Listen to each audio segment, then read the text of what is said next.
Dalam konteks sistem hukum, baik common law maupun civil law, istilah ratio decidendi dan obiter dicta merujuk pada bagian-bagian dari putusan pengadilan yang memiliki kekuatan berbeda. Ratio decidendi adalah bagian dari putusan yang mengikat secara hukum, yaitu alasan utama yang mendasari putusan hakim. Sementara itu, obiter dicta adalah pernyataan atau komentar hakim yang bersifat insidental dan tidak mengikat secara hukum. Perbedaan utama, ratio decidendi adalah alasan untuk memutuskan yang menjadi dasar utama putusan hakim, mengikat secara hukum, terutama dalam sistem common law, melalui doctrine stare decisis, menentukan prinsip hukum yang akan diikuti oleh pengadilan yang lebih rendah dalam kasus serupa. Dalam sistem civil law, meskipun tidak selalu mengikat secara formal, ratio decidendi tetap memiliki pengaruh kuat sebagai preseden.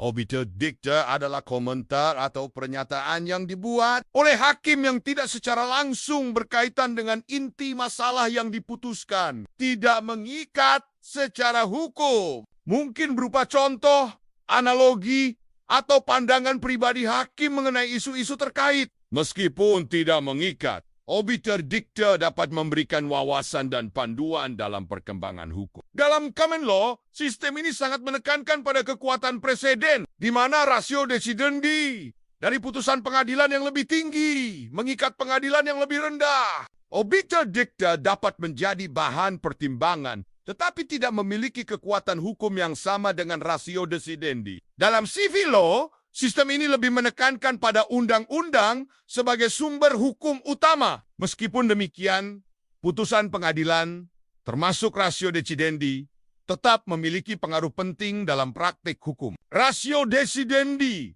dari putusan pengadilan dapat menjadi preseden yang diikuti oleh pengadilan lain. Obiter dicta, meskipun tidak mengikat, tetap dapat menjadi bahan pertimbangan dalam penafsiran hukum. Contoh, misalnya, dalam kasus pembunuhan, rasio decidendi bisa berupa keadaan darurat, bukan merupakan pembelaan terhadap pembunuhan, yang menjadi prinsip hukum yang harus diikuti dalam kasus serupa. Sedangkan, jika hakim juga menyampaikan pandangannya mengenai pentingnya pendidikan karakter untuk mencegah tindak kejahatan, hal tersebut dapat dianggap sebagai obiter dicta. Kesimpulan, baik dalam common law maupun civil law, ratio decidendi dan obiter dicta adalah dua elemen penting dalam putusan pengadilan. Rasio decidendi memiliki kekuatan mengikat, sedangkan obiter dicta lebih bersifat incidental dan tidak mengikat, tetapi tetap memiliki nilai dalam perkembangan hukum.